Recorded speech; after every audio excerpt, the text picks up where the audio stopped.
जब से दीक्षा लिए तब से हमारा अपना जो कारोबार है उसमें भी दिन दुगनी और रात चौगनी तरक्की हो रही है। आज जिन ऊंचाइयों पे, जिन बुलंदियों को पहुँचे हैं वो सब आसाराम बापू जी की कृपा है। आज से करीब 15-16 साल पहले की बात है। लखनऊ के अंदर एक जगह है हजरतगंज, और हजरतगंज के अंदर हम किसी काम से गए थे। सुबह हम 11 बजे वहाँ पे पहुँचे तो उसने कहा कि आपको काम में कम से कम 5-6 घंटा लगेगा और आपका काम जो आपको कागज़ है वो शाम तक मिलेगा। तो मैंने सोचा भाई अब इधर उधर कहाँ जाएंगे, ऐसा करते हैं यहीं पर ही थोड़ा हजरतगंज घूम लेते हैं, और बेगम हजरत महल पार्क में कोई मेला वेला लगा होगा, चलो चल के इस मेले के अंदर चले, कुछ घूमे घामेंगे, देखे दाखेंगे और कुछ थोड़ा एंजॉय करेंगे। तब तक 3-4 घंटे हो जाएंगे और उसके बाद जाके अपने जो अभी अधिकारी से कागज़ लेना है वो ले लेंगे। जब हम वहाँ पे गए तब हमें कोई सत्संग से या हमें किसी संत महापुरुष में कोई इंटरेस्ट नहीं था, कोई मेरा किसी प्रकार का उनके अंदर कोई भी लगाव नहीं था। और मैं वहाँ पे चला गया तो मैं ऐसे स्टॉलों पे घूमने लगा।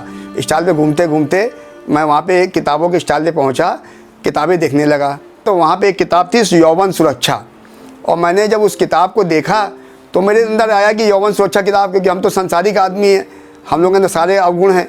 तो हमने सोचा कि भाई इस किताब को देखे, हो सकता है ये भी किताब जैसे कॉमिक्स होती है, जैसे आजकल की और दूसरी तरह की किताबें होती हैं जो आदमी मनोरंजन के उद्देश्य से देखता है और पढ़ता है। तो हमने उसको उस उद्देश्य से उस किताब को खरीद के रख लिया, ले लिया। हमने कहा चलो इसको घर पे आके पढ़ेंगे। उसके बाद हमने एक दिन रात में बैठे थे, चलो हमने कहा किताब लेके आए, आज ये किताब पढ़ा जाए। जब किताब पढ़ने लगे तो हमने जैसे इसके 2-3 चैप्टर पढ़े और पढ़ने के बाद एकदम मेरे रोंगटे खड़े हो गए।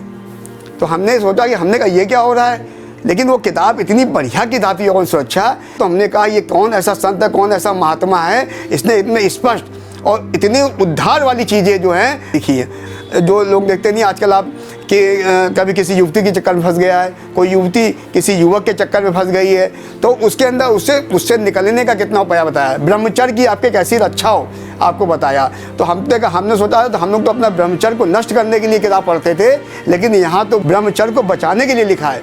कितना बढ़िया काम कर रहा है वो संत हमारा, कितना महात्मा है। और उसके बाद जब मैंने उसमें फ़ोटो देखा तो उसमें बाबा की जो फ़ोटो थी तो मेरी उससे आंखें नहीं मिल रही थी। और उसके बाद मैंने सोच लिया कि अगर अब हम दीक्षा लेंगे या अब मंत्र दीक्षा लेंगे या किसी को अपना गुरु बनाएंगे तो इसी आदमी को बनाएंगे। तब तक मैं उनका नाम नहीं जानता था कि इनका नाम आसाराम बापू जी है।